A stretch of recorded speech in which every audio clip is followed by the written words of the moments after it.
Cool. Let's do that and present. Perfect. All right, so welcome to Forgotten on the Frontlines, Black Legacies of Prevention, Leadership, and Healing in Our Movement. My name is Nani Sajeev, and I use they and she pronouns, and I'm really excited for this webinar. I think a lot about this quote from Diane Brand, author of A Map to the Door of No Return. One enters a room and history follows. One enters a room and history proceeds. History is already seated in the chair in the empty room when one arrives. And so when I think specifically about our field, some questions come to mind. How has the movement to end sexual and domestic violence erased and ignored the invaluable leadership of Black activists and advocates? Who are those folks? And what can we do to rectify and honor those rectify that and honor those leaders and our colleagues whose contributions and achievements often define and shape our collective work? It's, of course, Black History Month, so I think it's a perfect time to sit and learn more about Black leaders and legacies of our field. But I hope you engage in this work or in this learning deeply beyond this month and reflect on how you and your organization can support and uplift Black leadership. I'm really excited to have Michelle M Osborne as our trainer today. I actually attended her workshop about Black leaders in our movement at the National Sexual Assault Conference in 2022. And despite all of my nerdiness that I think I talk about way too often, I didn't know a lot about what Michelle had presented about. So I'm really excited to have her here today and present all of that information and some really interesting specific Massachusetts specific history as well. A little bit about Michelle before I pass it off to her, and then I'm done monologuing. Michelle Osborne is an anti-racist facilitator and consultant with expertise in strategic leadership development for nonprofit, governmental, and profit organizations, racial and health equity, anti-racism, social justice practice, and the prevention of gender-based violence. A former prosecutor and trial lawyer, Michelle focuses her expertise and years of experience on historic legacies of racism, the destructive persistence of anti-Blackness and misogynoir, and the evolution of process, systems, policies, and cultures in institutions and organizations, and leadership development for Black girls and women and people of color. She has been a director of a rape crisis center, a researcher for a large domestic violence agency, sex education educator, and on the boards of several anti-sexual domestic violence agencies, including currently the Seattle-based Sexual Violence Law Center and the Family Violence Appellate Project in Oakland, California. A member of the State Bar of California, she received her AB from Princeton University and her law degree from the University of California at Los Angeles School of Law.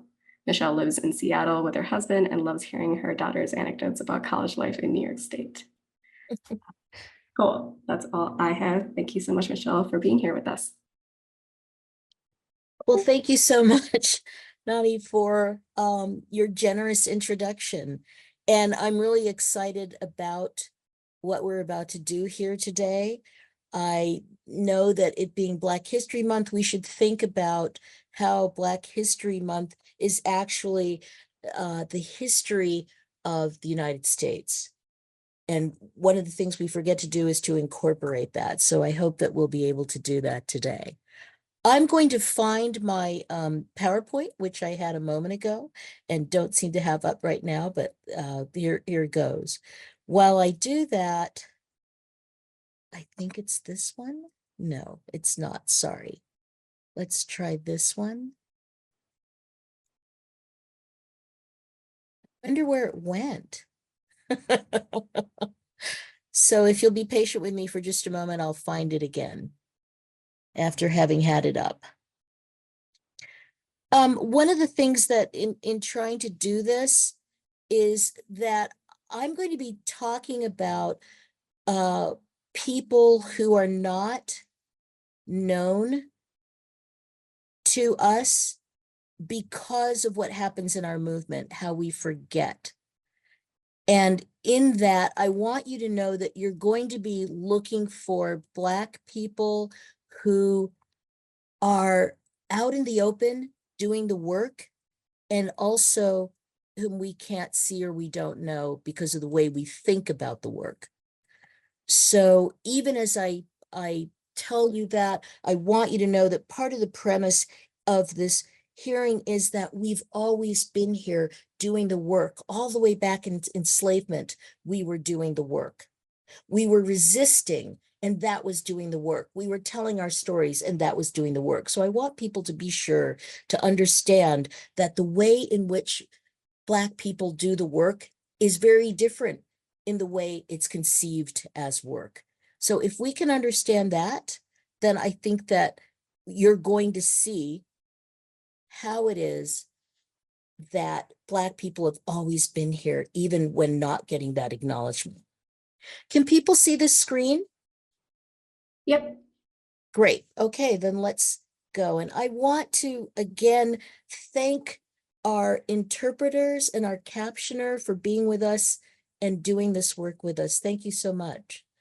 I have a land acknowledgement that I want everyone to think about. And the most important thing I want you to remember is that even as we think about the stewards of the land that we are on now, we have crossed over so much land in our lifetimes where we have not thought about the stewards of that land as well. Let's continue to think about the stewards, the ancestors, the keepers of the brilliance of the land for us for all these centuries and all the different places where we've lived, where we've gone to school, where we've worked, where we've had our best moments and our worst moments. Always, always, let's acknowledge that everywhere we are. I also want us to think about the unacknowledged labor of Black people still so present with us. When we look at some of the foundational historic moments of our country, we have to remember that in so many instances, Black people were there allowing that to happen. So we owe a debt to the Indigenous and Black people of this country. You know, I know you guys are very familiar with community agreements. Here are some that I like, some that I'm still struggling with, that I'm challenged by. And so I want to make sure that I offer you some. You may have others that you like. I would love to hear them, and you can put them in chat. Unfortunately, I don't have time to actually solicit from people additional community agreements that we should have. But if you want to put them in chat, that will help us keep in mind. I always look to no quick fixes now or later, and there's no closure today or any other day on the topics of which we're going to be speaking. And I think you know that we're going to be speaking about some horrific things, and I want you to continue to think about taking care of yourself. We will not be able to have a break today, but I want you to take whatever bio break or necessary break that you need to take care of yourself, and then come back to the presentation when you're able to. Please think about what Loretta Ross says about calling people in rather than calling them out. This presentation is a call in. And I also want you to think about what Sonia Renee Taylor is saying, is that when we call on people in a presentation like this, it's an active community. We're sharing together, we're learning together. The other thing that I really want you to think about as we think about acknowledgements is that some of us are going to be learning a lot today, but others of us are also going to get acknowledgement and confirmation and validation and even uplift because of who they are and how they have or haven't been seen in the past. So I offer that to us. Content of the presentation, I hope you all have received the workbooks. You'll see that this is here as well. I think Nadia has already given you an idea of what we're going to be talking about, but we're trying to look at some brief history, some brief overview, so that we have more information to dig later. And the most important things are, how have Black people been leaders in this movement but not seen? Why is that? And how can we support our Black colleagues who are with us always, but whom we don't always see or acknowledge because of the way in which our movement thinks about the work of Black people? And then what are some best practices that you all can learn and take away from this presentation today? So I'm actually giving you some objectives relating to that, and I hope that you'll be able to find them. You know, you guys were kind enough to take a survey for me before the presentation, and it was great because I got about 42 submissions, which is fantastic. It's not going to be decisive as to what we learn. It gives more of a journey or a direction or a pathway because 42 is simply too low in any instance to be able to say anything definitive in a survey. But we learned some good things. One of the things that we learned is that almost everyone here is involved, of course, in domestic violence and sexual assault work here in Massachusetts. I've also found that there's some of you who are young in your position at your agency. 50% of you who responded have been in your current position for less than 3 years. So there's a lot of opportunity there, a great deal. But we've also got some really experienced people. More than 21% of people who responded have been doing this work for more than 10 years in their current position. If we look at the right-hand column, there's some really interesting things here about the kind of attendance people have had with anti-racism, racial equity, or even pro-Black liberation opportunities through books, documentaries, webinars, podcasts, etc. I'm sort of interested in particular in the last three bullet points on the right side of the column. And that's about monthly conversations about anti-racism in organizations. So it seems like there's a fair amount of monthly conversation going on. I see that there's also some weekly conversation about anti-racism, about racial equity, and about anti-Blackness in our organizations, as well as about pro-Blackness, if you will, and the plight of Black women in our organization. So there's some conversation happening. I see some weekly and daily as well. And what I would love, of course, is for you all to increase that as time goes by. Let's look at just a couple more survey results before we move on to our substantive topic.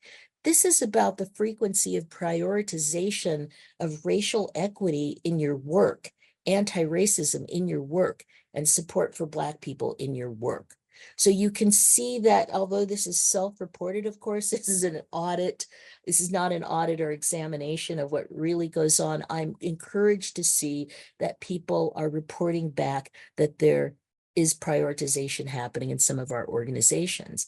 You'll look at the last one, support for Black people in work. We're seeing sometimes at about 45%. Of course, what I want to see is always, so there's opportunity for increase. And we're going to talk a little bit toward the end of the presentation about how you can harness your own ability to advocate for increasing the prioritization of Black people in work. And by that, I mean both internally, Black staff, and externally in the communities that you serve. One last thing that we'll look at, this was question 20 on the survey.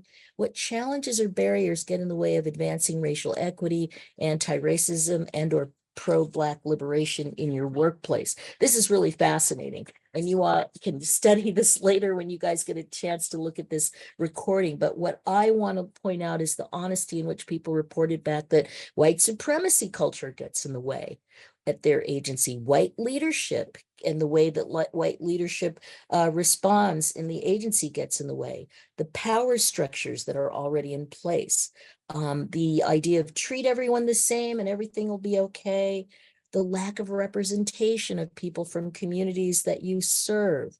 So that means the lack of understanding what's at stake, what's of concern. I think that there's also issues about being able to speak up safely and challenge what's going on in organizations. And of course, maybe the overall thing is thinking there's no problem. That is in itself a problem. I just want to say I've been in the movement a little while now, and it's not heartening to see that these same issues are the issues that were there when I joined the movement and was in the movement when I was running a rape crisis center in Silicon Valley. So these are the same issues that we've been struggling with in our movement for decades. We got to stop struggling. We got to end some of these issues and move on to what we need to do. So even as I say that, y'all, I want you to get ready to do an activity with me. It's a waterfall chat activity. So pull up your little chat icon, and here's what we're going to do.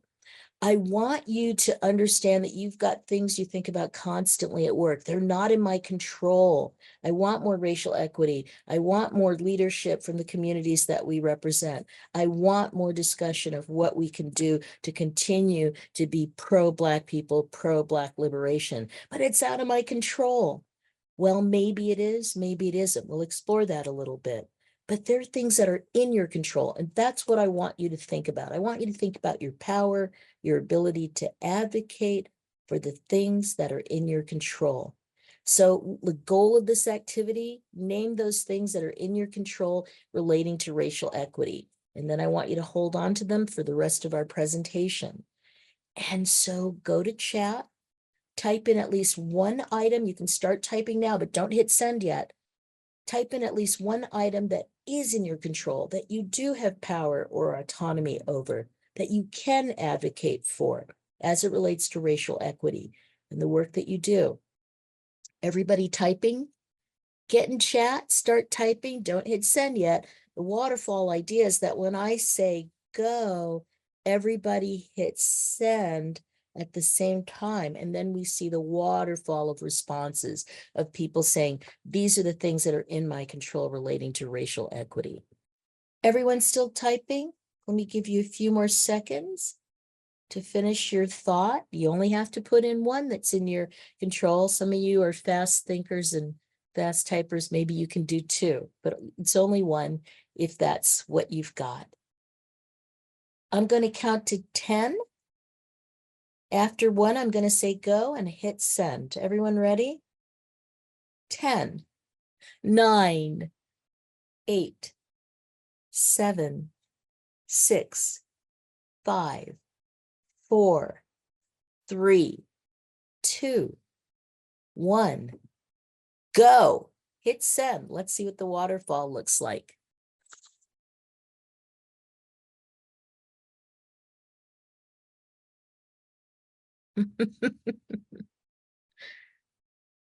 Wow. This is great, you guys. Because of the way in which I've got the screen set up, I actually can't see what you're saying, but I want you all to go ahead and scan to the best of your ability and read and see what some of your colleagues have said about the things that they have in their control relating to racial equity and how they're going to hold on to that. I've got stuff in my control as we go through the rest of this presentation. So it looks like there might have been, oh, Sorry, thank you, honey. Michelle, is Yeah. there a way that we can zoom in on the presentation or make the text a little bit bigger? Oh, okay. I'll see if I can do that. I am not sure. I'm also going to send the presentation slides to folks in the chat, just in case if people have a harder time reading what's on the slide. Yeah, I'm so sorry. I think if I start to adjust one thing, I'm going to lose control of others. No So worries. I I'll just send it then. apologize for that. And my screen is almost full in the way that I'm looking at this. I apologize. I hope that you all can see it well enough to go along with me as I'm speaking. And when you're able to see the recorded version, I hope that helps. Sorry about the fear of losing my presentation if I start making adjustments. I just wanted to give this slide as a reminder. It's something that everybody in our work already knows about what's happening in the Black community for survivors of sexual assault and those who have not survived this incredible, vicious, pernicious crime. But I wanted us to remember the vulnerability of Black people when we talk about sexual assault and violence and abuse. And I want you to look at that statistic about the Black women who do not report. And this, of course, is a historic legacy of enslavement and lack of being heard, lack of systems built to support and heal people in the Black community. I also want you to think about the fact that we don't have very much information about sexual abuse about Black men and boys in our community, about Black transgender people in our community. There's Black folks who have disabilities, whether visible or invisible. There's so much information we don't have. And so as we think about that, let's continue to think about the work that we have to do, upping our game to serve everyone in our community in the way they need to be served. I'm going to give you a definition of racism to help us as we go along with the presentation. I like the definition that Professor Kendi offers us. Racism is the marriage, the linking, the connection of racist policies and racist ideas that produce and normalize racial inequity. Inequity is normalized. It's been normalized in our country, as we all know, for over 500 years. Or do we know that? Do we fully understand? Let's look at the definition of racist policy that he gives us. A racist policy is any measure that produces or sustains inequity between racial groups. So if it's sustaining inequity, it doesn't matter that the attempt was to make a neutral policy if the effect still is to produce inequity between racial groups. A racist idea is any idea that suggests one racial group is inferior or superior to another group in any way. We saw a mention earlier of white supremacy culture. I think you all have definitions of white supremacy that talk about white people not only being superior to non-white people, but having the right, the need, and the normalization to dominate. So Kendi is very helpful in thinking about racism, but he's also helpful in thinking about anti-racism. He gives us some ideas about how to think about being anti-racist. That sort of middle paragraph says that anti-racism is that there must be intentionality and there must be an understanding that we always have to be aware. We are always looking for the opportunity to turn inequity and racism into equity and anti-racism. There is no complacency allowed. There's no neutrality allowed. So let's look at how that relates to our movement for a moment. This is an article, How the Mainstream Movement Against Gender-Based Violence Fails Black Workers and Survivors, fails the Black community. This is a Mother Jones article from 2 years ago. I need to say that I believe that what's in this story, which talks about the Washington State Coalition Against Sexual Assault and what happened there, going on 4 years ago now, is a blueprint for what happens at other of our organizations doing DV and SA work throughout the country. Washington State wasn't alone in the way that it abused Black workers, Black staff, including the executive director and the head of education. I heard some stories about what happened in New York State last year. They had a new executive director, and suddenly they don't have that executive director anymore. They have someone else. What happened there? Well, I don't know much, but I can tell you that some of what's discussed in this article did happen at the coalition because it's a pattern. It's what happens to Black leadership when an organization isn't being intentional and thoughtful about what is needed to support Black leadership. So I got a disclaimer. I'm quoted in this article. I live in Seattle, so being involved in the community in the Pacific Northwest of doing this work, I'm quoted in the article, but that's not why you need to read it. I consider it to be required reading for our movement. I think that if you don't read it and understand what it's talking about, then you're going to be behind the curve in trying to understand how to be anti-racist and how to move away from racial inequity and to be pro-Black.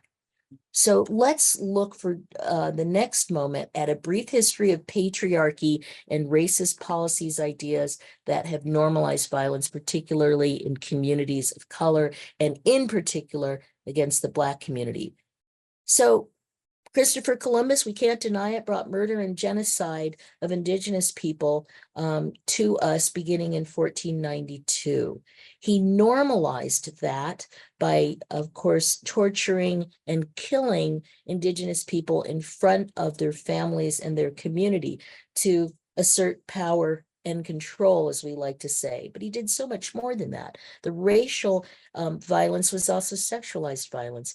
He gave women and girls, some as young as 9 and 10 from contemporaneous accounts, to his men as gifts and bonuses, and allowed them to do whatever they wanted with those indigenous people. So that habit, that practice became normalized as other conquistadores came to the New World. And what do we see that legacy in? Look at the picture on the right.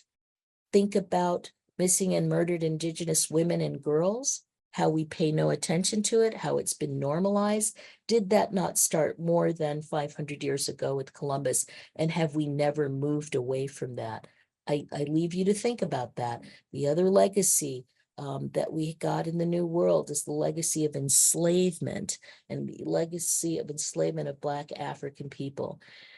Kidnapping, imprisonment, enslavement, devaluation of humanity, rape, arbitrary punishment and violence, torture, mutilation, murder with no consequence. Does that not sound familiar when we think about today, when we think about all those cases that we've seen of murder of Black people with barely any consequence for those who have done it? I suggest to you that that is a legacy that we have been living with. But wait, even during enslavement times, we had rebellion, we had resistance, we had pushback. I'm going to offer you the story of Elizabeth Friedman, who is from Massachusetts. Y'all might see these little blue boxes with Massachusetts across it occasionally in this presentation. I'm just trying to highlight some of what happened in your state. Elizabeth Friedman was in the Berkshires in the Stockbridge area in the early 1780s. She heard her master constantly talking about the 1780 Constitution of Massachusetts, importantly, which was going to declare that all people be equal and free. This is about 4 years after the Declaration of Independence, and other colonies were adopting a lot of that language. Elizabeth realized that she could be free too, because all people were to be equal. She actually found a lawyer to take her case. He was one of the drafters of the Massachusetts 1780 Constitution. He took her case into court, along with that of another enslaved man from the same master, and they won. The jury returned a verdict saying that under the Massachusetts new Constitution, slavery is illegal, holding human beings as property is unconstitutional, and Elizabeth Friedman was freed. In fact, she chose the name for herself after she was freed. She was a healer in the community where she remained. She was a midwife, she was a nurse, and she was getting wages for it. She was able to buy a house. She raised her children there. And this is incredible because this is before the US Constitution in 1787. So Massachusetts finally outlawed enslavement in 1783 after she won her case, and 83 years before enslavement in the United States ended with the Civil War. So this is a form, obviously, of resistance, and part of that resistance was, I have autonomy over my own body, and I'm going to seek it where I can. So yes to Elizabeth Friedman. When we look at the founding fathers, we remember that what they were doing was enshrining slavery, even as they declared that all men were created equal. Men. I think all of us have parsed that before and what that meant. White men, property owners, with privileges that others were not allowed to have if they were not white and if they were not male. But this is also an aspirational document, as we found with the Elizabeth Friedman story. If you talk about equality and freedom, particularly in front of people who are not free, they're going to take it on as what they want to. They want the same as everyone else, and rightly so. So this is a document that has supported freedom movements for people around the world for centuries, but most importantly, in our own country and among enslaved Black people. Let me tell you another story from Massachusetts. The slave narrative is a very important way that we learned about what was happening for enslaved people contemporaneously. We have Harriet Jacobs' autobiographical Incidents in the Life of a Slave Girl from 1861. The reason why I bring this to you is because in these stories, Black people are talking about what's happening to their bodies during enslavement, not just the whippings and other torture that we think about, but the lack of sexual autonomy over their bodies, particularly for women. Harriet Jacobs tells a very poignant tale about what happened to her in trying to control her own body. I think that it's really important to know that Black women are some of the first to tell the world of what it means to not have control of your body, to be coerced into sexual acts that you don't want, to be raped, even to be forced to have children that you may not have wanted. Black women are on the front lines telling you that, you all. And I want you to look at these other slave narratives that we see from that time. Again, so many stories about rape that was happening to these women and their fearlessness, even though there was shame and humiliation, but also an openness to say, this is what was happening. And that's a tradition I'm going to come back to that I think Black people and particularly women have offered to us over the centuries about the work that we do.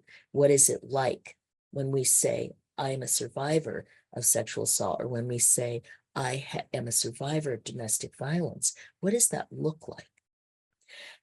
The slave narratives didn't just end during contemporaneous times of enslavement. In the 1930s, the federal government did a large project of interviewing formerly enslaved people across the United States, and particularly in the South. And so many enslaved people who responded to these interviews were talking about generational trauma of having lived with not just being enslaved, but for many, the abuse that they witnessed, the sexual abuse that they might have suffered as well. Again, telling those stories decades after enslavement and informing us of what was going on. So let's look at a brief history of the movements to end sexualized violence. Again, I'm so glad you'll be able to get a recording of this and take a closer look, but I wanted to give you highlights of what that looked like. In the 1600s, the colonies were trying to figure out, how do we control our slaves through the law? Because, we're good, upstanding people, and the law is a good thing, even if it means enslavement. Is part of how we'll use that law. So one of the things, if you look up here in the 1600s, if you can see my arrow, is that the child took on the status of the mother, even if the father was a free person. If the mother was enslaved, so would be the child, and the father would have to take legal steps if they wanted to free the child. Think of Thomas Jefferson and how he never got around to freeing his children. They were his enslaved property even while they were his children. In 1641, we see that the Body of Liberties, a forerunner of laws for the Massachusetts colony, also talked about how you could enslave people at the same time that was a document talking about freedom. And I'm going to just let you take a look at this. I hope you can read some of it even as I speak. I just want to pull out some highlights for you. Laws about women, whether white or non-white, and the control that men had over them. We have Sojourner Truth with her anti-women speech in the mid-1850s. We have the Emancipation Proclamation. We also have laws that are enacted to tell Black people where and what they can do, where and what they can be. We have the one-drop rule, saying, of course, that if you have an ancestor who was Black, then you too are Black, depending on what state you're in, because race is a construct. You could walk across state lines and not be considered Black in some instances based on the differing states' laws. So as we look at this, I want you to see that Massachusetts has its own ways of saying men can no longer, look at 1871, men can be held criminally criminally liable for assaulting women. But it's almost 100 years later that we begin to see domestic violence and rape crisis centers happening. So I see that in 73 and 78, your coalitions for DV and sexual assault were being formed. And in 98, they were consolidated.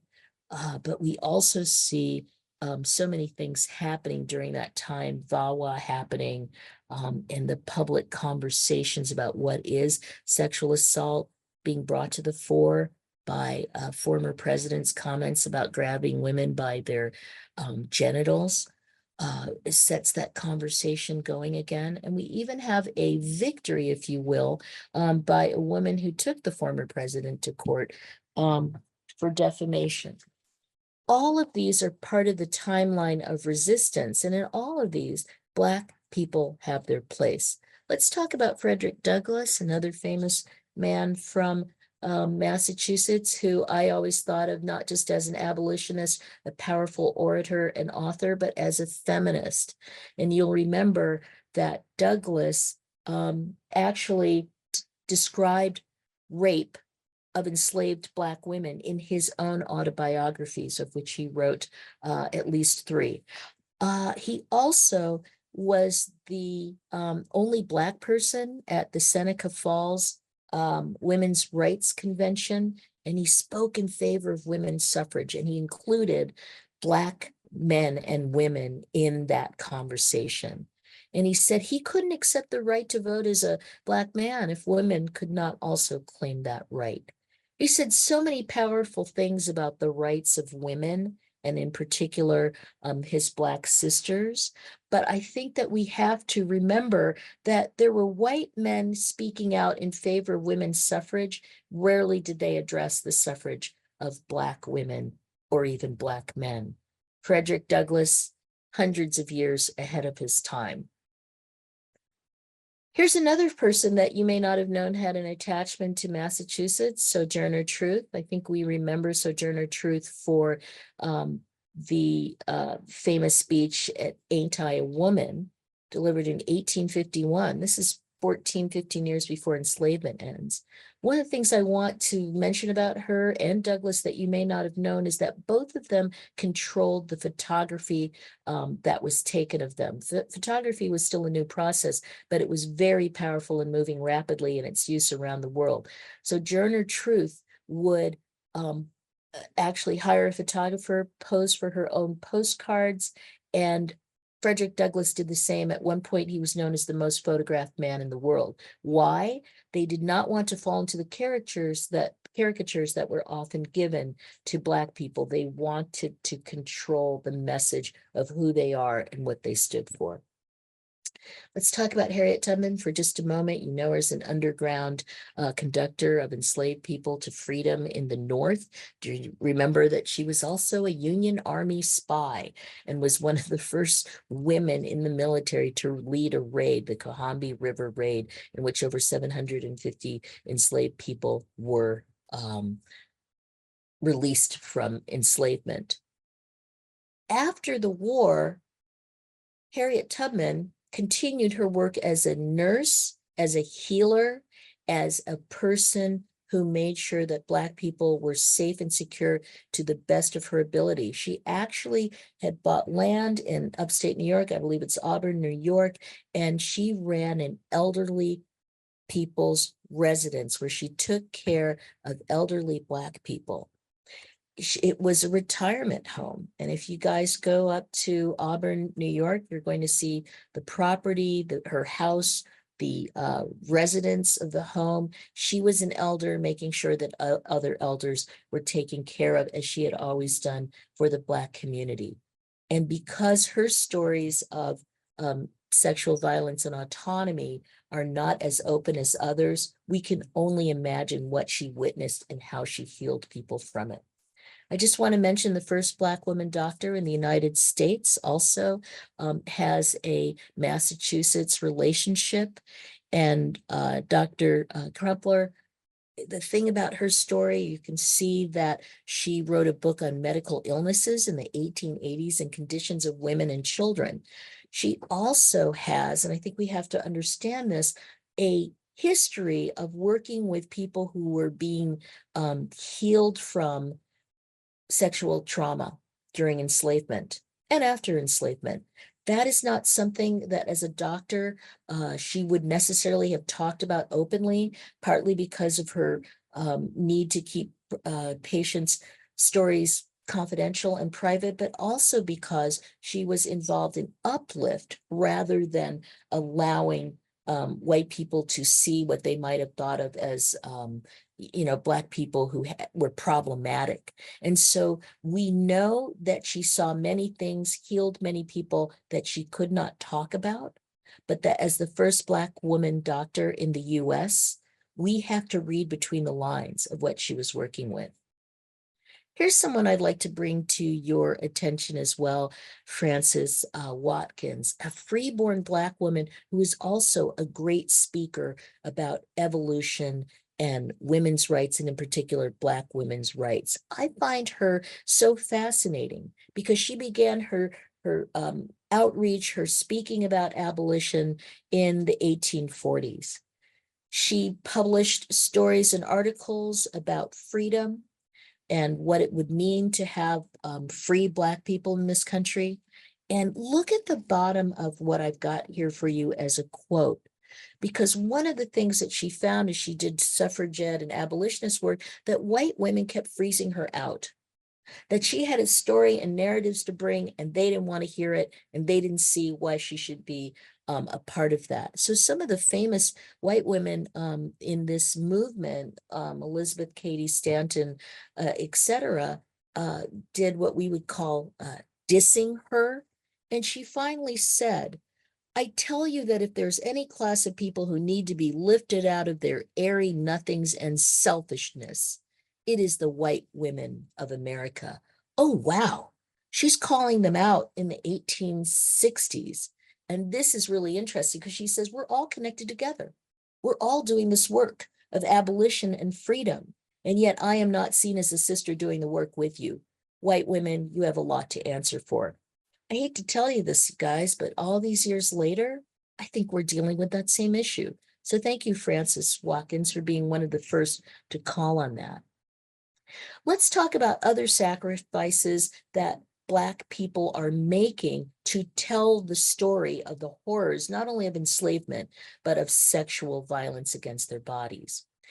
After the Civil War and in the 18 years immediately after, including 1866, when the 13th Amendment was being ratified for freeing all enslaved Black people, white people were organizing in violence and hatred against Black people. And there were many, many riots. When we say riots, I'm talking about white people attacking Black communities, Black towns, Black villages, Black people.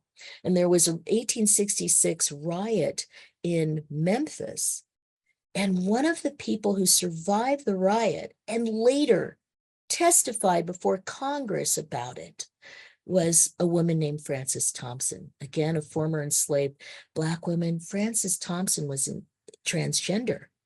And Frances Thomas, surviving rape and other abuse during the Memphis race riots, in testifying in Congress, became the first transgender woman to do so. Even so, coming out, telling her story led to continued abuse, more abuse heaped on Frances. And I hate to tell you that although I see her as an incredible hero to all of us in this movement and beyond, that she died in poverty, she died in weakness and ill health because of the abuse. So this is what Black people take on to tell the truth about violence and sexual violence. We take on abuse. Think about that. We're going to see it again later.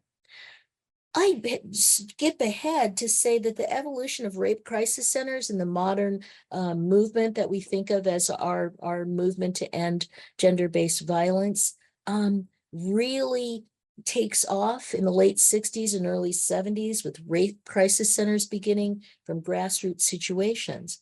What I want to tell you, and I use here a picture of the Women's Building in San Francisco. I worked with a domestic violence organization in San Francisco, the first one in the city, La Casa de las Madres. is that unfortunately there are stories of Black women, Black people coming together to begin these type of centers and seeking assistance, support, and help, going to white people that they trust, and suddenly the organization has been taken over by the white people. And that is part of what we're still dealing with. We often come together, we think in working for the same cause, and suddenly we're frozen out of our cause. So while I look at that, I'm looking at a history of that. I have more information about that, which unfortunately we don't have time to share. I want us to remember that even in the beginning of the modern part of our movement to eliminate gender violence, patterns from the past keep swamping us. So let's take a moment to talk about anti-Blackness. There are two competing historical forces that are constantly at work, I believe. And one of them is that we're making racial progress. I mean, I'm no longer an enslaved person, right? I say no longer. I have ancestors, both maternal and paternal, who are enslaved in South Carolina and Georgia and on the island of Barbados. So I have some understanding of some of that history and of who some of those people were. And many other African Americans in our country have that same history. But we're making progress. Anti-racist ideas are happening within the framework of even the Declaration of Independence to make people understand that we are a country of diversity, but of equals. At the same time, there's another force that's been at work for hundreds of years and is still at work, and that is the progression of racism. I don't need to give you modern day examples of what that looks like, but we have racial progress happening. We have racism progressing. It hasn't ever ended. I sometimes wonder, maybe the South lost the battle during the Civil War, but won the war of hearts and minds and how to think about Black people in this country. So we have to be aware that as these two move forward, we're trying to win with anti-racism and racial equity, are we not? And this is just an idea that think about racial inequity. You can find it by looking at disproportionate representation. You can find it by looking at racial disparities. And we do that a lot in our work when we're trying to figure out, are we serving our communities properly? All the communities that we need to serve because they are a part of our community.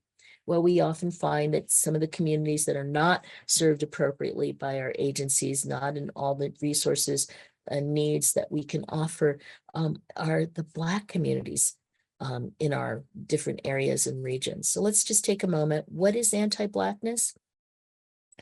Under the picture of this young person, anti-Black racism is the specific exclusion and prejudice against people visibly or perceived to be of African descent, and what most of us would commonly call Black people. So there are two ways to look at anti-Blackness. We can look at overt racism. Those are the overt acts that we can all tell are racism, even though some of us also want to make excuses for what that is. But then there's also an unethical disregard for institutions and policies that benefit Black people. There's mocking, there's humiliation, there's talking about less worthy, not valuable, etc. And that's a form of anti-Blackness that we have to keep looking for, along with the overt form. It's the most insidious kind, right? And it happens in our agencies. Well, even as we think about anti-Blackness, let me give you an old school example. I don't like to say this man's name, but he is considered to be the father of modern obstetrics and gynecology. He was a Southern doctor, and he experimented on his theories about improving the gynecological health of white women on enslaved women. We know that at least 3 of them were named Anarcha, Lucy, Betsy. He liked to experiment on them without anesthesia. He, of course, never needed their permission because they were enslaved. They were his property. He didn't need their permission. It's believed that each of them suffered almost a dozen operations each. Can you believe that? And that he operated on more than a dozen Black women. We just happen to know the names of 3. So this has a legacy, of course, in medical care, even to this day, in the way that we think about Black women and their health and their need for quality care. Some of you are very aware of the statistics regarding maternal Black health. And you can see, again, I hope, drawing that line from medical experimentation of the 18th and 19th century to the present day and how Black people are cared for. I would call what that OBGYN of the 19th century was doing anti-Blackness. Here's another example of anti-Blackness I just wanted to bring quickly to your attention, and that is the abuse, the ugly threats of mutilation, rape, death that Black people, and particularly we're going to talk about Black women for a moment, who are coming into positions of authority or power get on a daily basis. If you don't think some of the people that I've named in that first paragraph aren't getting daily death threats, you're not thinking very much about what it means to be a Black person who is visible and holds power over everyone, not just Black, but white people as well. I think the latest is Dr. Claudine Gay of Harvard.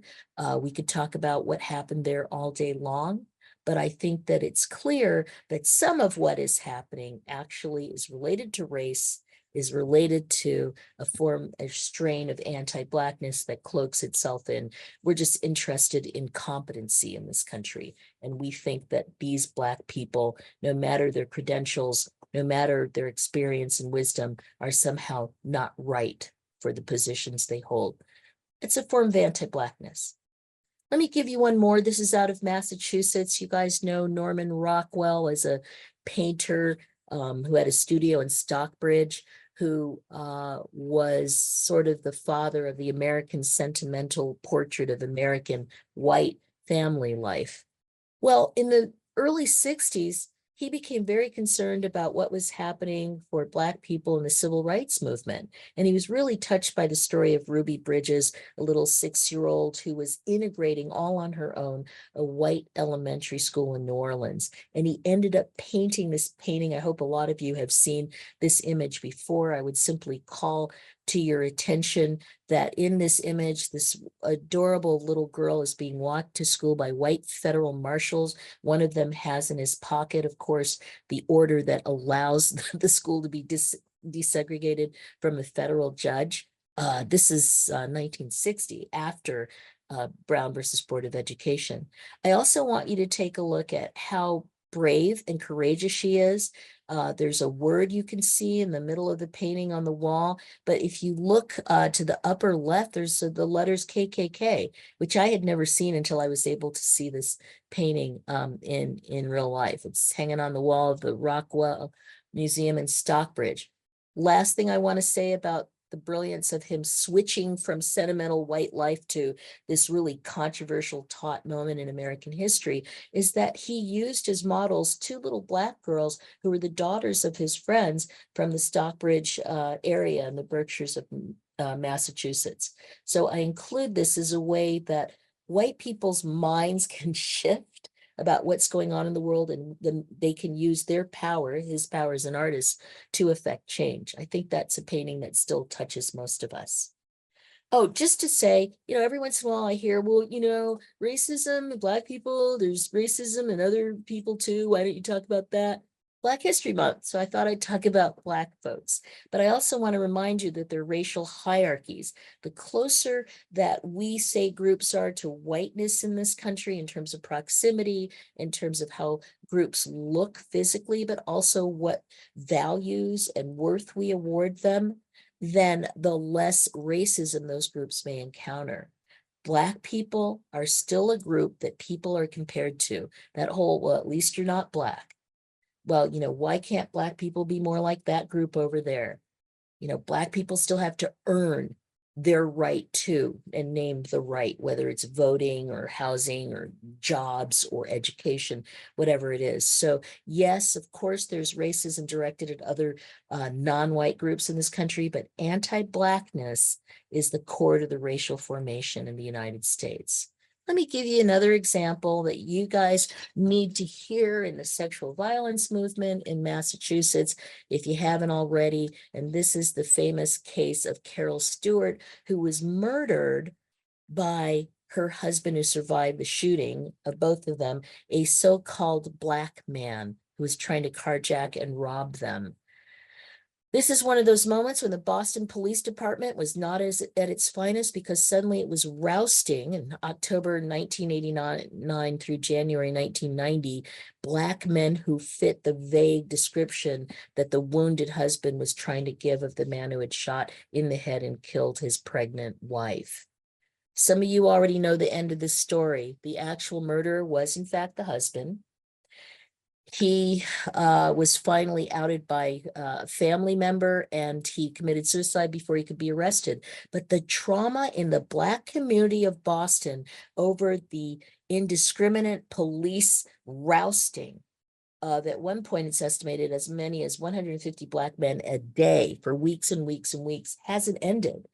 The mayor, Michelle Wu, has only recently, I think in 2020, offered an apology to two Black men who were actually arrested and whom the press had as good as wrapped up the bow and said they did it. Wu offered the apology to the entire Black community of Boston, and in particular, these two men. But there's been generational harm done with this lie and the response to it by the media, by the police department, that still lives within the Black community of the Boston area. And that means that that's on top of all the other generational trauma. So that whole idea that this white man knew that he could murder his wife and claim a Black man did it gives us pause. Let's look from anti-Blackness to looking at the work of Black people to end domestic violence. And this is really the heart of what I want to offer you. I want to give you some names. I want to give you some history. I want to help you continue to see the links of how Black people are in this movement. But what we do is so different in many instances than how white people perceive of a movement to end anti-violence. I hope that you all have heard of Ida B. Wells, an educator, a journalist, a publisher, a anti-lynching advocate. Ida B. Wells was one of the people to really make that strong documented connection between the sexualization, the hypersexualization of Black men and lynching, the whole lie told about Black man came after the white woman, and so we therefore have to end him. If you think of the times that she was working in the 1880s through her death, I think in the 1930s, and then we think of more than 20 years after her death, what happened to Emmett Till, then we know that the link that she made from during enslavement to so-called post-enslavement, but Jim Crow and lynch law times, to even what happened to Emmett Till, we know that that link lasts and lasts and lasts, and the chains are not yet broken. So she gave us one of the first connections between the horrors of lynching and violence against Black people. And she also spent a lot of time talking about the rape of Black women and the lack of consequence to white men who still treated Black women's bodies as if they belonged to them. You know that this is Rosa Parks, and we all grew up, I think, with the idea that Rosa Parks contributed to civil rights by not getting up and giving her seat to a white person back in Montgomery, Alabama in 1955. But she was already, as some of us have begun to learn in recent years, very active in the NAACP. She was the secretary of the Montgomery, Alabama branch, and she, in fact, was tasked with investigating certain crimes that the NAACP thought she'd be the best person to do. And one of them was the horrific rape of a young Black mother, Reese Taylor, in 1944. Rosa Parks went to the rural community where Reese Taylor lived, interviewed her, tried to interview others, and her life was threatened, of course. She continued, however, to support the message that was going out nationwide in Black communities about the horrific gang rape by 6 white men with no consequence to this young Black mother. And she also later investigated another rape that we know of a woman named Gertrude Perkins, a Black woman who was raped by white Montgomery police officers.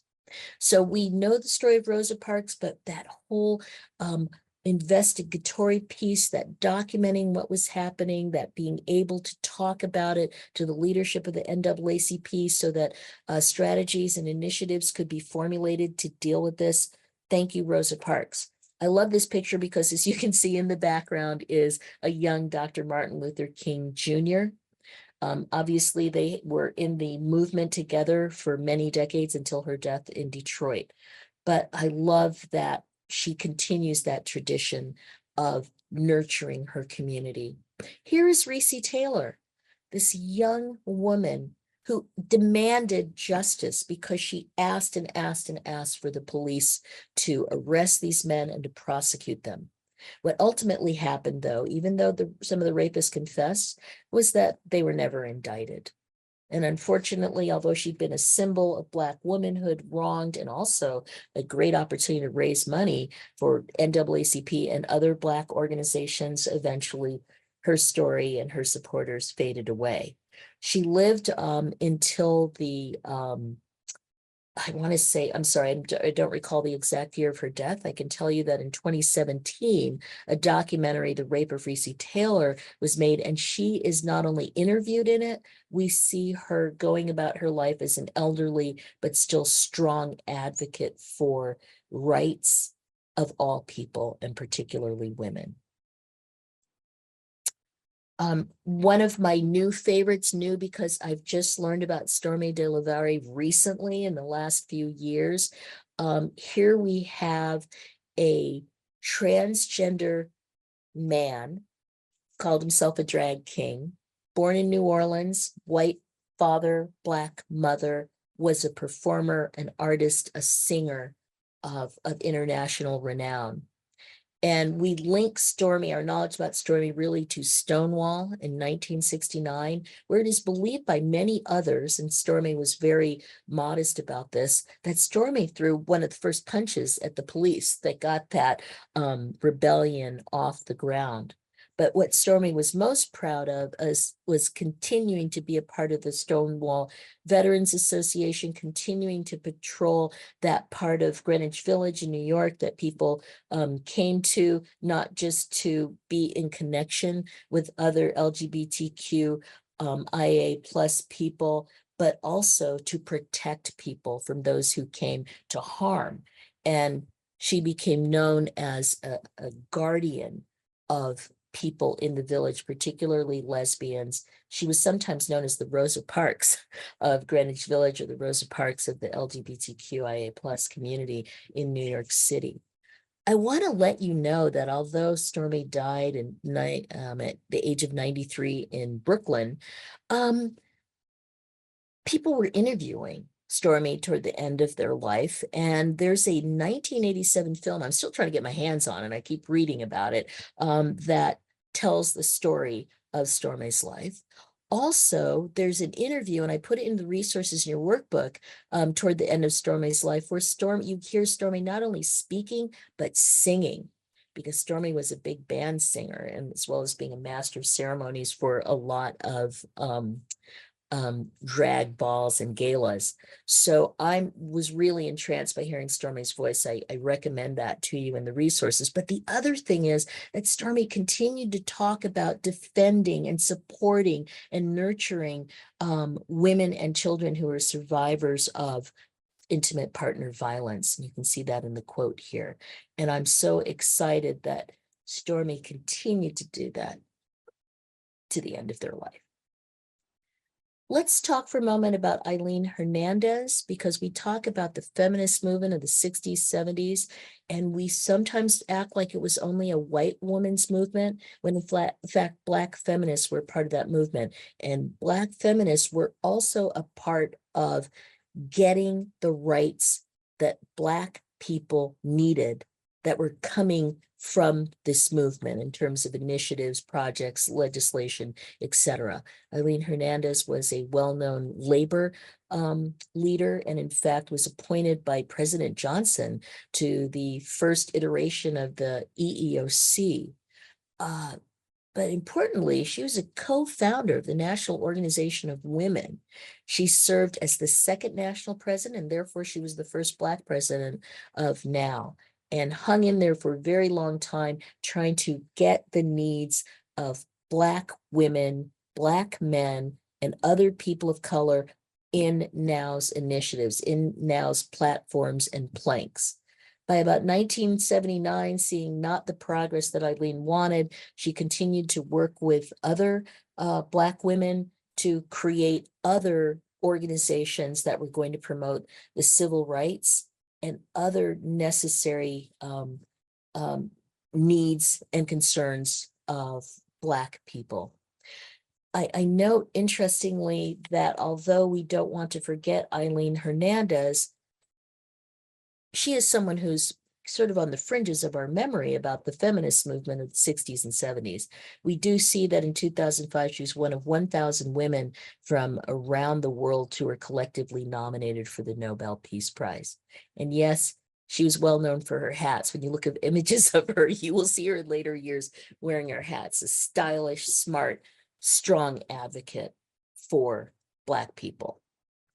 So I'm going to talk about sterilization for a moment because we're talking about some of the things that Black advocates in this end gender violence field were working on. They were working on things sometimes that white women weren't. Sterilization of Black women. This had been going on for centuries, but we'll call it decades for our purposes. So sterilization was happening because there were eugenics initiatives in the late 19th century and early 20th century. And guess who a lot of the eugenics folks thought needed to not reproduce or be a part of the population anymore?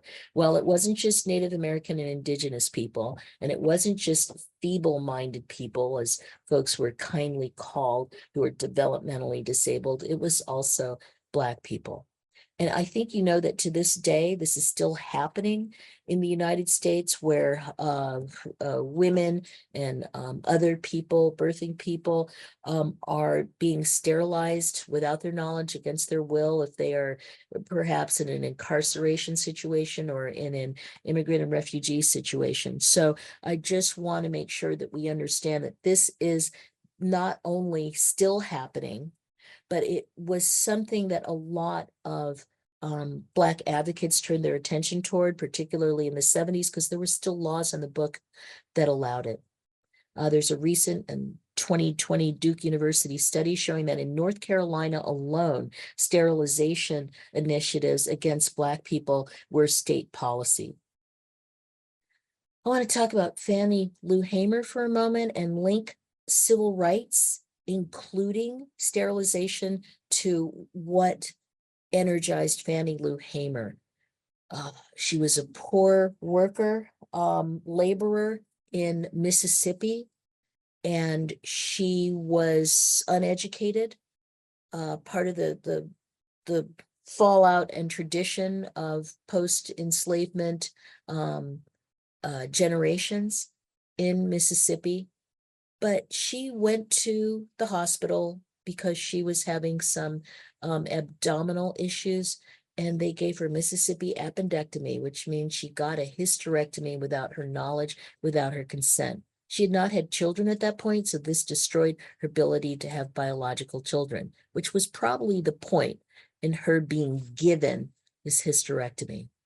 Well, this caused her to become politically active. She began to meet people who were coming down from the North and joining with people already in the South to get Black folks voting rights under the 1964 Voting Rights Act. And she became part of a group that formed the Mississippi Freedom Democratic Party that tried to go to the 1964 Democratic Convention and represent Mississippi, since there were no Black people representing Mississippi because of racism and the control of the Democratic Party by white males.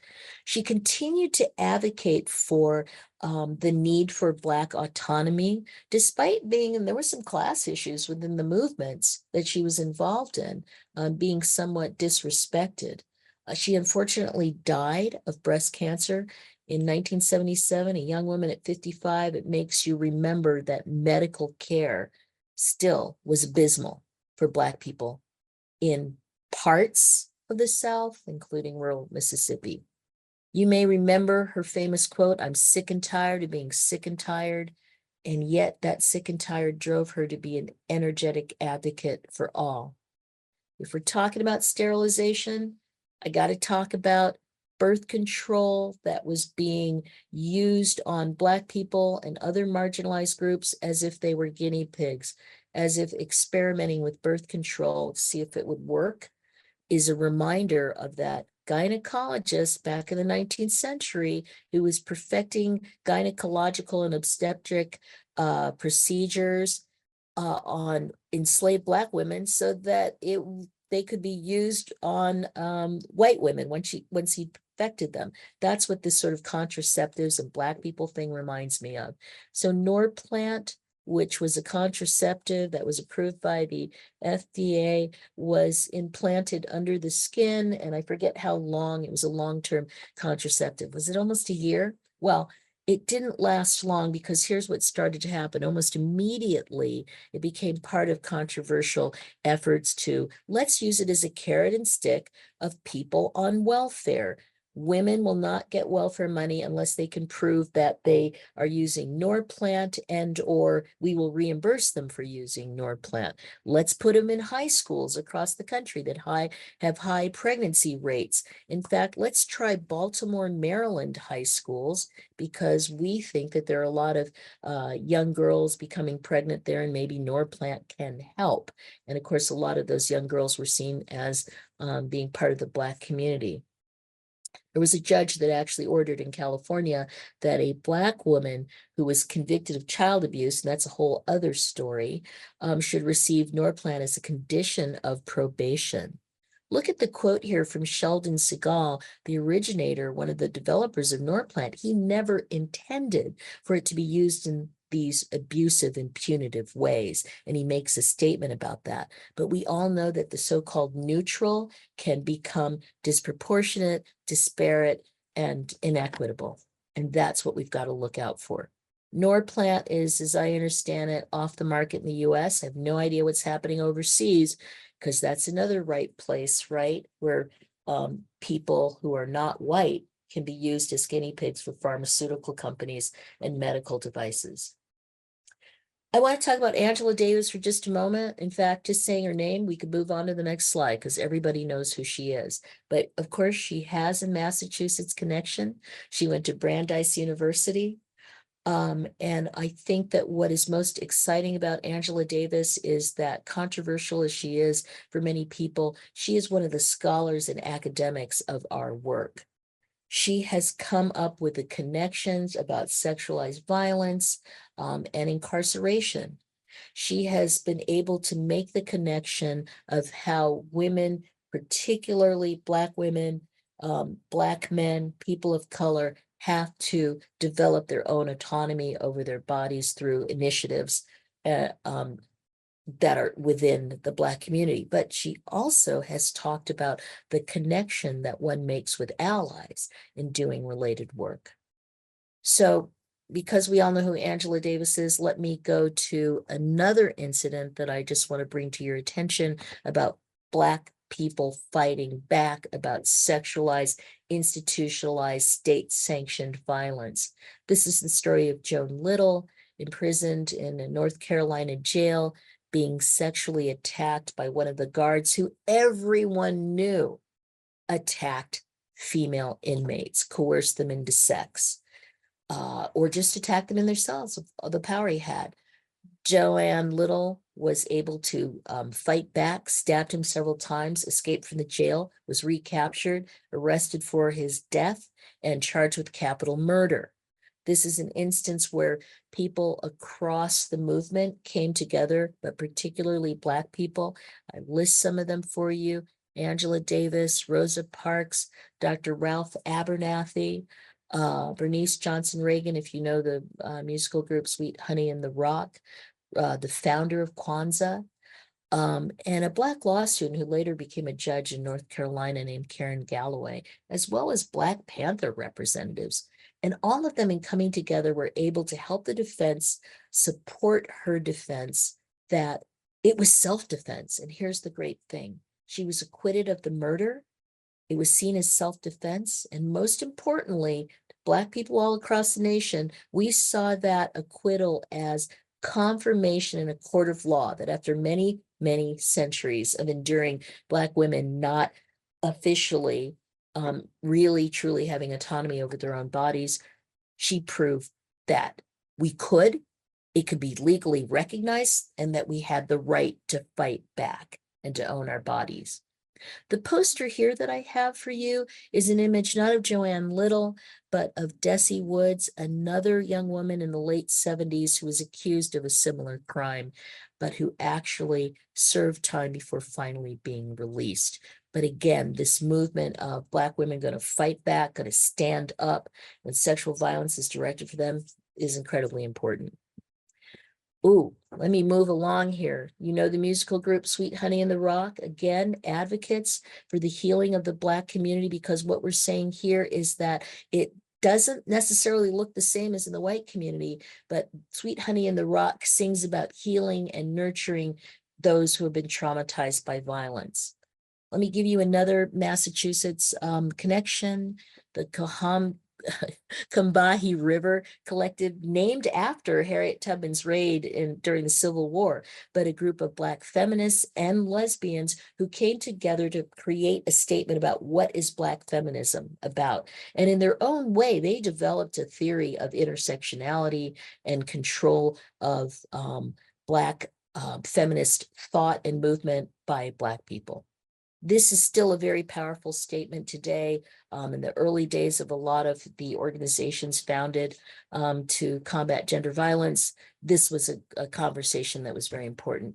Here are some of the members of the Combahee Collective, including Barbara Smith, who's a well-known intellectual and activist to this day. And this is the 1970s in the Boston area, fighting against abuse against women, including Black and brown women. Y'all know that once National Planned Parenthood was run by a Black woman who was a nurse, Faye Waddleton, who had to defend the principles of Planned Parenthood's work, which is reproductive justice and healthcare work, immediately in the aftermath of Roe v. Wade and the beginning attacks on it. And Faye took and came up with many of the national policies that have kept Planned Parenthood going during the 70s through the early 90s. So again, that advocacy with a Black person representing the interests not just of the healthcare needs of white people, but also of other marginalized communities, so important. Kind of like Angela Davis, everybody in our movement knows who Anita Hill is. And I just want to say that once again, this is the story of a Black woman who has a Massachusetts connection because she has taught at Brandeis, which is where Angela Davis got her undergraduate degree. A Black woman coming forward and telling the taboo story of the violence directed against her, of the sexual harassment that she endured by Clarence Thomas, and also breaking, of course, with the Black community in some places in doing this, because she was saying, we need to know this. Yes, he's a Black man. I, prayed long and hard about how to come out and tell this story, but I wouldn't be honoring my community and what we stand for if I didn't say that. So that bravery that's always happening. Loretta Ross, a professor at Smith College and an internationalist in the sense that Loretta has always said that women's rights are human rights. She is one of the people who co-coined the widely used terms people of color, and most importantly for me, reproductive justice. And she is one of the giants who moves among us today in continuing to exhort advocacy for moving away from sexual violence as a norm. I mentioned the Sister Song Collective here of reproductive justice. Again, these are Black women coming together, including queer and transgender people who are saying we have to take some of what is happening in the reproductive justice field and control it as Black people, because otherwise we're going to be left on the margins. So I wanted to remind you that organizations like Sister Song, like Ujima, like other organizations which really emphasize Black people's needs with respect to reproductive justice and being free from sexual violence are so important. I want you to look for a moment at the literary aspects, how much we learn from the authors, from the academics, from the scholars. The first person on the left here, Margaret Walker, I can remember this book, taking it from my mom's library when I was a teenager. It was called Jubilee, and it was the epic story of an enslaved Black woman and how she dealt with enslavement and after freedom. And what was great about this book for me was like, oh, this brings some of, what's going on for ancestors who talk about enslavement days alive for me, a young person. But Walker also talked about the sexual violence of enslavement in a fictionalized form based on truths.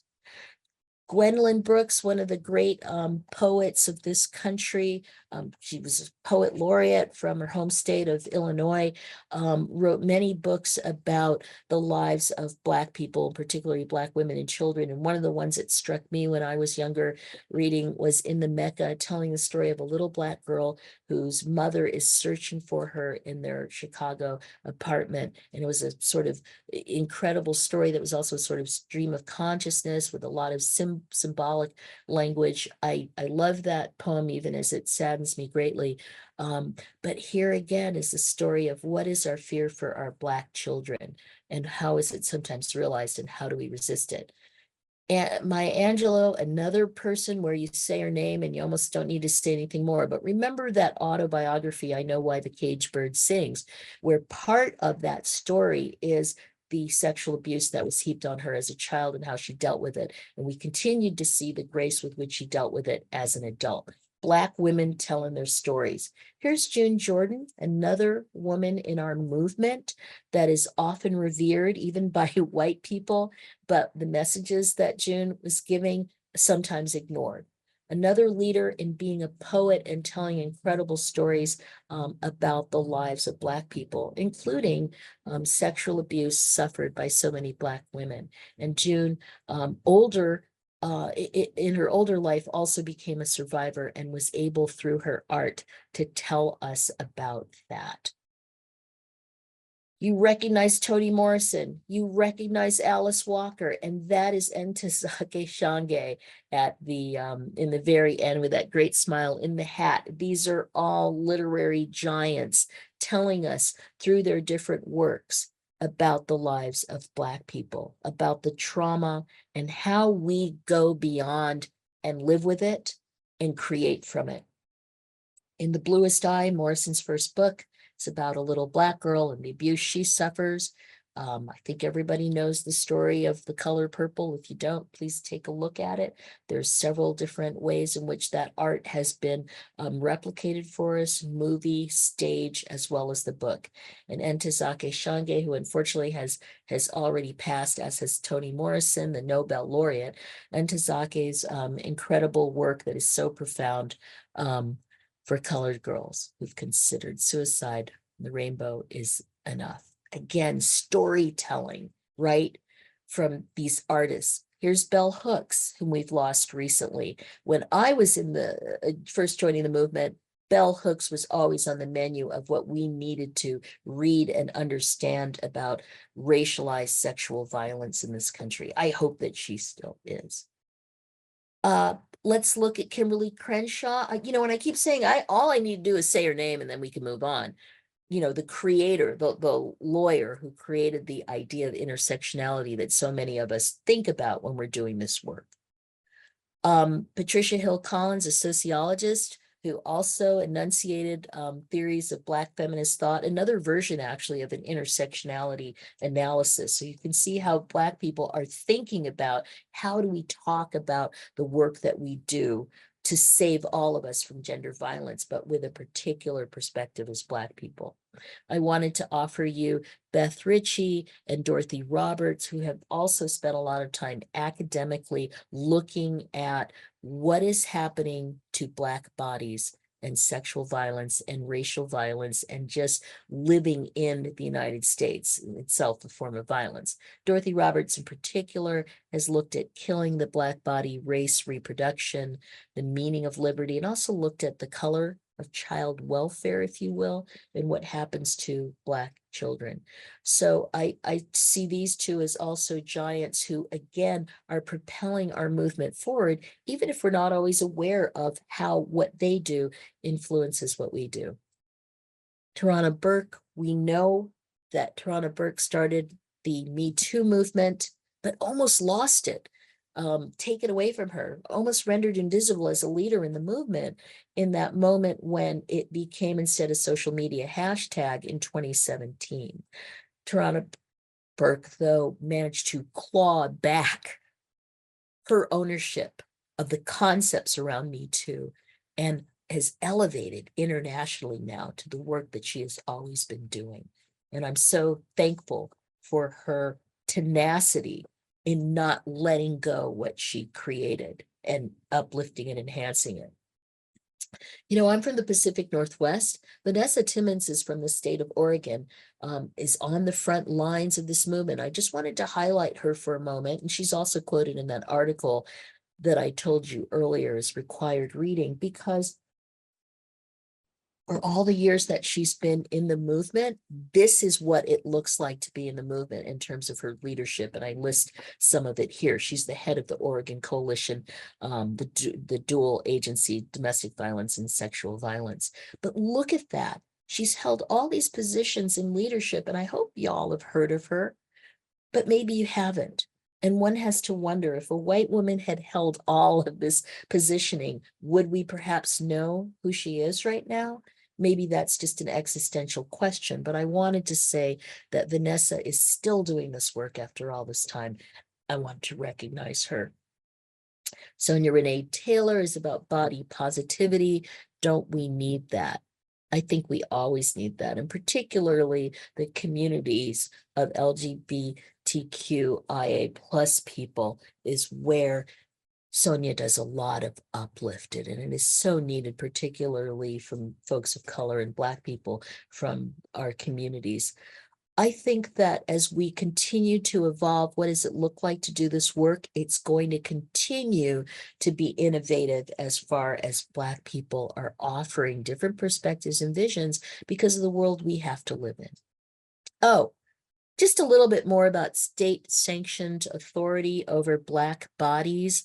Obviously, we can all think about the George Floyd incident, but we knew that for many, many decades, long before his unfortunate murder, we were seeing state-sanctioned authority producing normalized violence, accepted violence by majority culture against Black people, including Black women and children.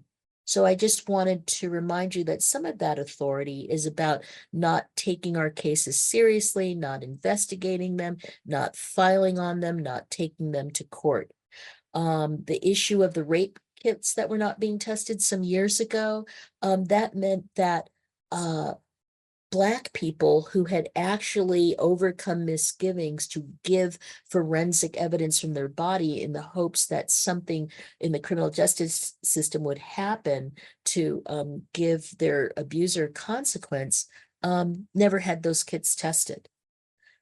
We've seen stories of rape and abuse in the jail and prison. For those of you who may not remember, there was a case of an Oklahoma City cop, Daniel Holtzclaw, who specifically targeted Black women to assault and rape because he knew no one would believe them.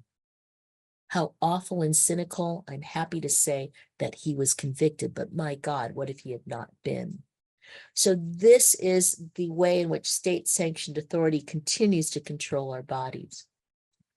The adultification of young Black girls, another recent study, 2017 Georgetown Law Center confirmed what a lot of us have already known, that little Black girls and also little Black boys, but this study focuses on girls, are treated as older than they often are, and therefore not innocents, and therefore not worthy of our protection as a society. That stays with us today, and you guys have seen that in your work.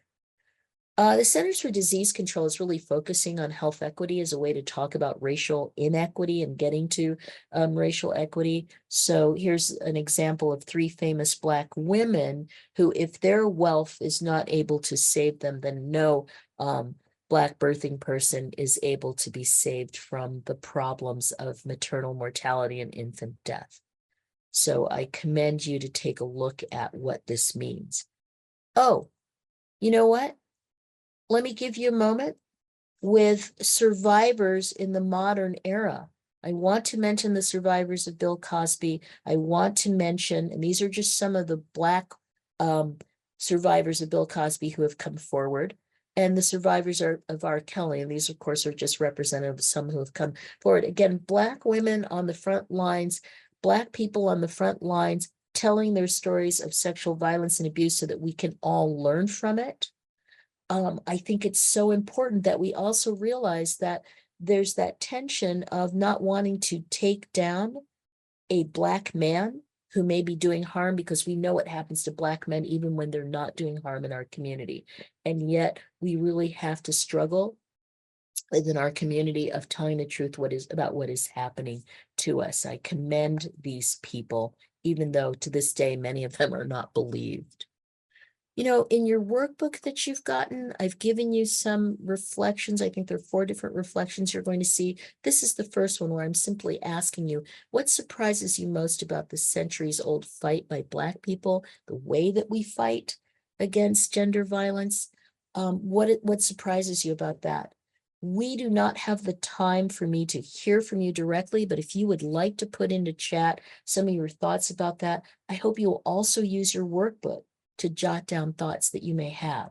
And I also, in the second column, give you an action opportunity where you can decide the 1 to 3 things that you're going to do to support and move forward with earning in the space racial equity and pro-Black liberation. Excuse me. So let's look quickly at a history of self-care. Self-care is very necessary in our movement because of the traumatic and vicarious traumatic work that we do. But I want you to know that the modern versions of self-care that we think about came out of Black liberation and Black feminist movements in the 1960s and 70s. Again, Black people offering to our movement knowledge, tools, resources, and us not even realizing it. Why does that invisibility continue? Audre Lorde, caring for myself is not self-indulgence, it is self-preservation, and that is an act of political warfare. You're going to see that Audre Lorde is so important to our movement, and yet again, we aren't making the connections that Audre Lorde is part of a centuries-old movement of Black people to heal and nurture within the community. So let's not lose sight of that. Audre Lorde did just show up so that white women could happily quote what she says, so that white people could not happily say, if I'm talking Audre Lorde in the movement, then I'm getting it about racial inequity. So remember these connections, remember what they mean, deepen them, enhance them, uplift them. I want to talk briefly about how you can support your colleagues. So let's go back to one of the survey questions. What's the most important thing that you want to gain from the presentation today? And one of the things I saw that I was really entranced by was learn about the work and legacy of Black women in our field, get ideas to advance pro-Black liberation, identify ways to support POC and WOC, and understand the struggle of WOC now, right before our eyes, learn how to support Black women, including colleagues and survivors, know more about queer, trans Black leaders in the movement, and identify concrete ways to work forward. So let's try a little of that. I can give you a little of that, but a lot of it you actually already know, and the question is, how do you make those tools and resources happen? Ijeoma Oluo, another Pacific Northwester who wrote that wonderful book, So You Want to Talk About Race, also a book about mediocre men, but that's another story, says, look for where your privilege intersects with somebody's oppression. That's your opportunity. That's the piece of the system that you have the power to help destroy. Remember earlier when I asked you to write down, what's in your power relating to racial equity? So let's keep thinking about what Oluo is telling me. And then let's use some analysis, some critical self-reflection. How is racism showing up for me? What am I doing when I find racism? Am I able to understand what it is? How did I first encounter this idea? What have I learned? How did I internalize this idea or message? Like one of the messages is Black people are not competent, right? Where did that come from? When and how did this become normalized or okay? What anti-racist idea can I use to unlearn this racist idea? And what action does my new epiphany about anti-racism to counteract a racist idea? How does that help me? So this is a process you can use, internalize this process to analyze critically what you are seeing, what is happening before you when there are ideas or policies that are racist, that are disproportionate, that are disparate in front of you. This is a message that's been in our movement for a long time, but people seem to forget it. Treat the stories that Black people are giving you as gifts. Actively listen to them. Don't say, if you just said a different way, I could hear it better, because that's not listening. And that is not accepting the gift. Always make sure that your role is to listen, to learn, to reflect on, and that part of the facilitation of that is to help the storyteller feel safe from harm in telling their story. Ask them what they need to be able to tell their story if that's necessary. And understand that when people are telling their stories, we're not telling it just for your edification. Like, oh yeah, there was this really great story from this Black survivor and it was so wonderful. No, that story is given to you as a gift to make connections and to see what is happening for Black people. So let's talk a little bit about best practices. These are some tools that are going to be in your workbook. So I'm doing a quick overview. But again, these are things that have helped people think and get beyond just awareness, get beyond just understanding, to actually be advocates and to perform action. So this is a description. I work with a group called the Kaleidoscope Leadership Institute, which works with Black women to develop them as leaders, to enhance their leadership. So this is called the shift from inequity to equity. Well, so the shift begins where we have racist policies and ideas. We leverage resources that we have and information we have.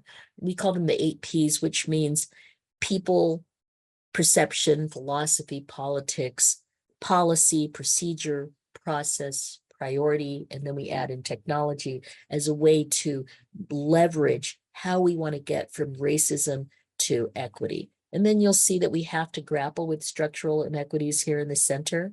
I used healthcare systems as a way of thinking about ending gender violence involves a lot of healthcare.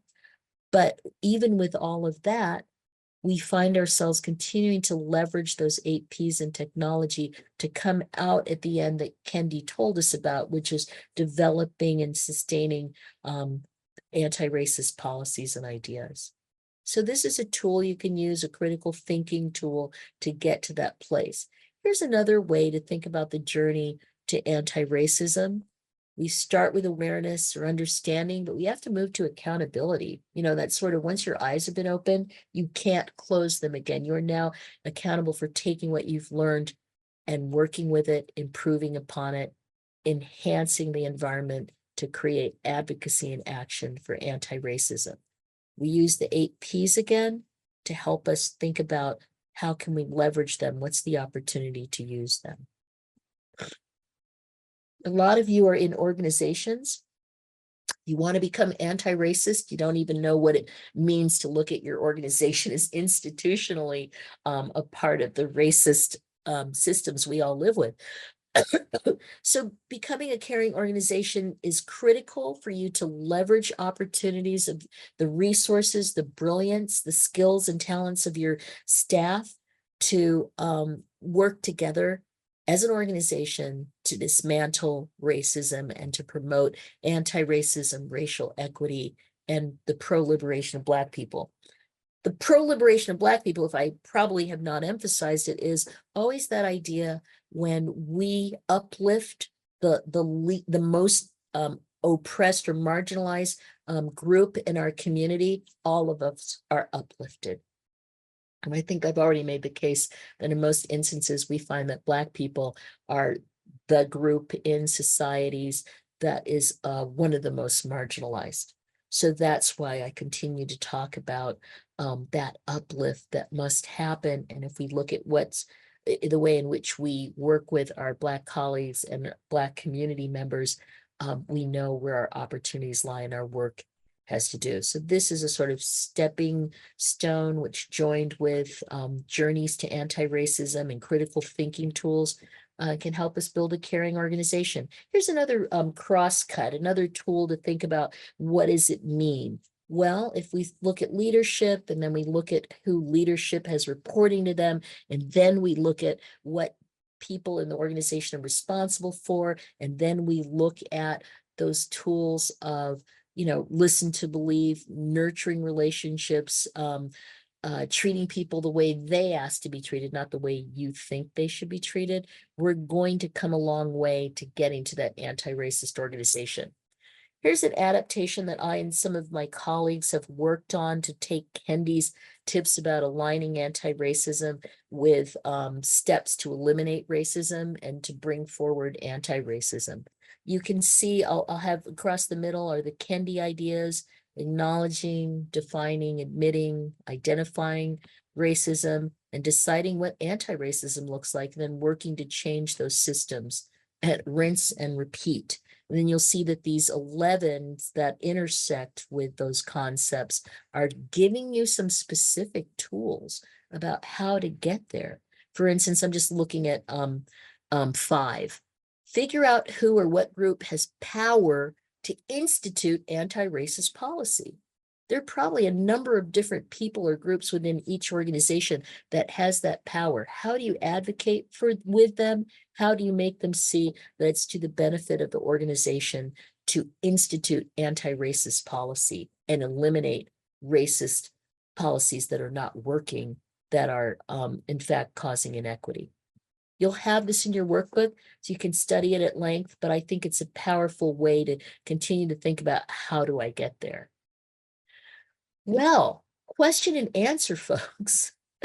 So I want you to know that we have some time for me to do the best I can to hear your questions and try to respond to them. I think Nani's going to help me a little bit with some questions that may be in chat, but let's take a little time to do that. I do want you to know that, again, the workbook is a resource for you. Some of the tools that I just went over in a sort of overview way are in the workbook, joined with what you already know and have been learning in seminars, podcasts, articles, books, discussions about how to continue to move away from racial inequity and toward racial equity. I'm just giving you some more supplemental tools to help you. I'll stop there, see if we can take questions. The best way for me, because my screen is still up with the presentation, is if people can unmute, say their name, ask me the question. And Nani, if you have some questions in chat, see if you can bring them forward as well. Yeah, I will save the chat also for you and let you know. It's just like there's been such a wonderful conversation in the chat, so I hope you get to see it later. Also, Thank you. side note, I have been holding on to a quote that you said that I didn't realize you said for like a while now, but apparently at some point you said that everyone loves to quote Audre Lorde, but no one wants to hire her. And I've been holding on to that, and I just shared it in the chat, and then someone was like, "Oh, Michelle Osborne said that," so that's wonderful. Yeah, I think I'm even quoted in that article saying that, but guys, I've been saying that for years, because I kept seeing that in the movement. Everyone loves what Audre has to say, but for some reason, getting an Audre for, an executive director or something, people didn't want that. Yeah, So thank you. Thank you for bringing that one up. I love this. Like, it has come so full circle for me. We have a question, but I also want to just note that if you're someone who communicates via ASL interpretation and you would like to be on video to ask your question, just do that and message me so we can spotlight you. Okay, so one question that we have is, our movement and our organization still are so committed to protecting the perceived safety of white women, their feelings, etc. How do we counteract that, challenge that? This is a really difficult situation. Again, I'm in the Pacific Northwest, and one of the people who've come out of the anti-racism and racial equity movement and focuses on the response of white people to these movements is Robin DiAngelo. And you guys have heard of Robin DiAngelo.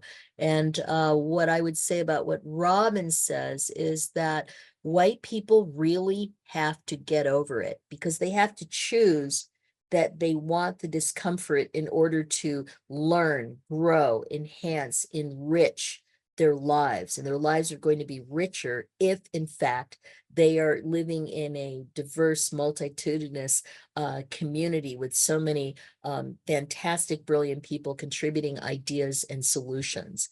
I'm wondering sometimes, do white people want that? I've been saying lately, and this is a little, tongue in cheek, but not so much, that secretly white people still want white men to be in charge. And we've seen that there's some white women in this country who still want white men to be in charge. And that is actually something that has to be wrestled with internally. Why does it feel safer when white people are in charge? Why does it feel like there's better things happening when white people are in charge? Because as we've seen, we can have white people in charge and terrible things are happening, and yet people feel better about it. Well, at least there's a white guy in charge. So I just want to challenge people who are saying the fragility, if you will, of white women in our movement is problematic. I want us to continue to challenge that. Why is it problematic? Why are we still accepting patriarchal, misogynist models of how to do our work in this movement? Why are we comfortable with that? What's going on? We have to start asking ourselves those questions all over again. These are the questions from the 60s and 70s, from our mothers and sisters and cousins and uncles and brothers who started this latest wave of anti-violence gendered work. We have to go back to those basic questions because we've gotten complacent. I'm wondering if there are other questions. There's a lot of thank yous in the chat, Michelle. A lot of Thank appreciation. you. Um, I have a leading question, but mostly it's because I wanna have you say the thing that you talked about in our previous meetings. Yeah, I wonder if you could just like talk a little bit about how yeah, I don't know how to ask the question without it being completely leading. But you talked to me about how like you saw or noticed with so many of the people that you included in this presentation, how they experienced such terrible, violent things. And then their choices afterwards was to create safety, not just for themselves, but like for many people, and particularly for Black community members. But I'm wondering if you can just like talk a little bit about that. Yeah, I think that sometimes what happens in the Black communities of our country are happening right in front of white people too, and white people just can't see it. And what is important for us, though, is remember, we're not doing this for white people. We're not trying to prove anything to white people. We're doing this to survive and to get to thrive and to get to joy and happiness and uplift. So I think what's really important for people to understand is that we then are sharing additional gifts with white and other non-white groups in this country when we offer people like a Kimberly Crenshaw and her incredible analysis of intersectionality, or when we offer the idea that Black people are willing to share what has happened to them in the way of harm. They want people to see that we have also moved to managing the harm the best of our ability and continuing to share goodness and joy with each other. That is so important because I'm going to say this once. Black people are not victims. We do not live in a cult of victimhood. That is a story, a myth that has been created by people who are not us. I've never met a Black person who goes around saying, yeah, I'm a victim of everything. What I've heard is there's some barriers, there's some challenges, there's some oppressions, and this is how I'm moving past it. This is how I'm managing my life, my autonomy. So I think I'm moving away from your question, but what I'm trying to get out is that idea that Black people are doing what we have always done, which is we are innovating, we are creating, we are contributing and achieving in ways that may not be always recognizable to white people, but we are still adding to the life of this country. We are still adding to movements like the movement to end gender violence in this country. Does that help answer? Yeah, and there's also a lot of love and excitement for that in the chat as well. So I can't wait for you to read it. Um, Okay. Thank you. Thank you, everyone. thank Appreciate you. that. Maybe we should share the post survey link just so that folks have a couple minutes to do it now. Oh, okay. I can also do So that while you've switched to your yeah, last slide, if you want yeah, to. okay, I'll try to switch the slide. I'm not sure if you can put that link in to chat, but everyone's going to get it as an email. And everybody, if you could fill it out like today while you're still thinking about it, whatever I've been talking about that caught your attention is fresh in your mind, that would be so wonderful for both me and Jane Doe Inc., who's been so kind to sponsor this. I wanted to give you, just as we're beginning to close down, another bunch of responses that I got in the survey again. 42 of you responded. It's so incredible. I'm so thankful for that because it helps me get some understanding of what you all are thinking about. So I asked the question, what else do you think would be useful for us to know in advance of the presentation? So here's some of the things that folks said. Not only are Black people supporting each other, it's those who have privilege, power, and ways to use them in a way that allows a movement to become plans and legislation, right? Because there's been a lot of work sponsored from the work of Black people that has become law, right? And that has helped our movement. Remember, we even had folks in the front lines taking cases to court, like Elizabeth Friedman all the way back in 1781. Everyone has different levels of knowledge and understanding. I hope this presentation has helped kind of level out some basic understanding that you all can share with each other. I hope one of the understandings is to continue to go and research the leaders in your community and what can you learn from them. There are way more people in Massachusetts that I'm not even aware of yet who've contributed to the work that we all do to end this sexualized and intimate violence. Yeah, of course, some of the people attending have done harm to some of us as staff members, sometimes in even larger ways. And that is something that is a reckoning that we all have to live with. How do we continue, as Loretta Ross would say, to absorb people within our movement who have done harm by calling them in, not letting them off the hook for it, but having that connection and interaction and dialogue where other things that they have to offer can be present even as they are accountable for harm. And that is hard work, and everybody's got a story in their agency about how that must or will work. I hope that I dispelled some myths about where Black people are in the movement as I look at the dispel the what I know already myths. And I know that a lot of us don't know a lot about the topic of Black leadership because it's been so invisible. This is your opportunity now to tell others, to bring others in to the story, to uplift the leadership, and to talk about how Black leadership can often look different, but is going to the same place and in fact is and sometimes innovative steps ahead. Last one, this one really I thought about a lot when I read it. It would be very helpful if there is a deeper dive that goes beyond the surface and actually gets at the roots and or deeply embedded cogitative dissonances and implicit biases. I do not know if I did all of that today. I hope I started some of that work for people. I hope that everyone knows it's their responsibility to keep doing this work, right? Its work isn't going to get done on the backs of Black folks as it has in so many other instances in our country. It's going to get done with all of us doing this work. Last thing, next steps. So I'm asking you to complete the post-presentation survey, which Nani is sending out now. Use the workbook to, the best of your uses for additional reflections and notes. The resources at the end of that workbook, I hope they are going to be useful to you or cause you to do more investigation of your work.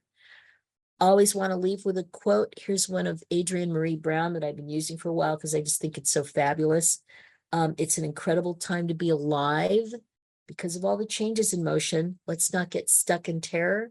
Let's harness our energy of wanting to live, to thrive, to be joyful, the pleasure and laughter and connection. Use your whole self to shape the future. I think that's what we've done in this movement for so long. We've got to continue to do it. We got to do it better because we've got to acknowledge leadership that we've been ignoring or rendering invisible. And again, I'm going to thank you. I don't know if people want to get in touch with me. If you do, of course, you can go through Nani to get information about me. And here's a quick, that's my email. There's my phone number. My kid says, I always have to text you first to ask if I can call you. And I say that's just because I'm kind of old school. I take phone calls. I just need to know that they're coming. Thank you again, everyone. This has been incredible to be able to talk to you doing this incredible work in Massachusetts.